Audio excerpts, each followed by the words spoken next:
Sale goes, a deal that was good for both parties? Well, look, I'm not sure.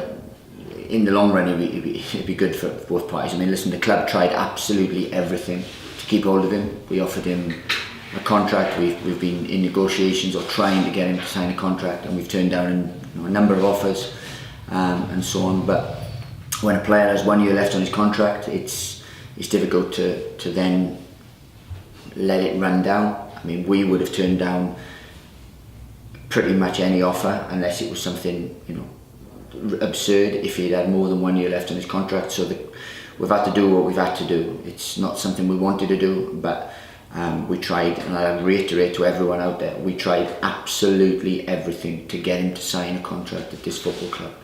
And it got to a point where he categorically said he's not going to sign a contract for us. So look, once that happens, then we've got a decision to make. Either we gamble and hope we can change his mind during the season, or when you receive an offer, then you've got to consider it. And I said, we turned down as many offers as we possibly could leading up to now, but once we categorically knew and it became quite evident that he wasn't, then obviously we had to do the right thing moving forward for the football club.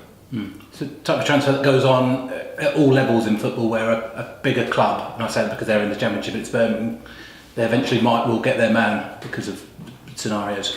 Well, look, it's a thing. We try not to let anyone's run down here in terms of we get in those situations. Sometimes it happens because with Issac, for example, we had him on a 2-year deal quite early and so on. It's just his rise was meteoric from January to April. So since then we've reiterated our desires to offer him a new deal and so on. But when that breaks down and someone says no, I am not going to, then look, we had to do what we had to do. So I praise the board and thank the board that they stood strong for so long, but there comes a time when, look, you have to do the sensible thing, really.